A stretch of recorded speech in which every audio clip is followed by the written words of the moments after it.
అండి అందరికీ good evening. ఇంకో మా చేతిలో ఏముందో చెప్పండి చూద్దాం. ఫస్ట్ చూసిన వాళ్ళు గుర్తుపెట్టి కామెంట్ చేయండి. ఇదేంటంటే జర్రి పురుగు. దీన్ని గౌతమి దగ్గర ఒక 2 రోజులు పట్టినట్టుంది తయారు చేయడానికి. ఒకరోజు కలర్ వేయటం, ఒకరోజు ఆలు కట్ చేయటం, ఒకరోజేమో ఈ రౌండ్ కట్ చేయటం, అట్లా 2 రోజులు టైం పట్టింది. జర్రి పురుగు మీద ఒక్కొక్క దాని మీద ఒక్కొక్క అక్షరం పెట్టి ఆ బాగా అట్లా పెట్టాలనేది గౌతమి కోరిక. అందుకనే మేము ఆ ప్లేస్లో ఏం పెట్టకుండా ఆఫ్ చేసినాం అన్నట్టు. చాలా బాగుంది, నాకైతే చాలా నచ్చింది. ఇది తలకాయ, ఇవో కాళ్ళు, ముందు ఒక 4 కాళ్ళు, వెనుక ఒక 4 కాళ్ళు. నిజంగా జర్రి పురుగు ఎట్లుందో నాకైతే అట్లనే అనిపిస్తుంది. మీకు ఎట్లా అనిపించిందో కామెంట్ చేయండి.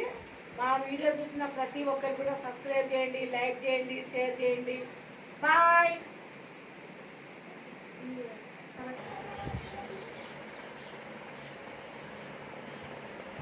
నాకైతే చాలా బాగా నచ్చింది జర్రి పురుగు.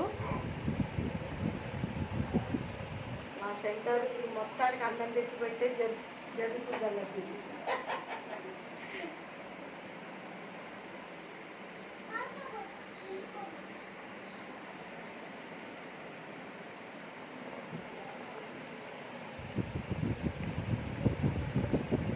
మామూలు పెయింట్ అయితే ఎక్కువ కాస్ట్ అవుతుందని మేమైతే మనం దర్వాజాలకు వేసే పెయింటింగ్ వేసినాం, గ్రీన్ కలరు. చాలా బాగుంది, ఖరాబ్ కూడా కాదన్నట్టు. ఏం జరుగుతుందన్నట్టే చెప్తాను. గౌతమ్ అయితే నాకు చాలా హెల్ప్ చేస్తుంది ఇవన్నీ చేయడానికి. బాయ్.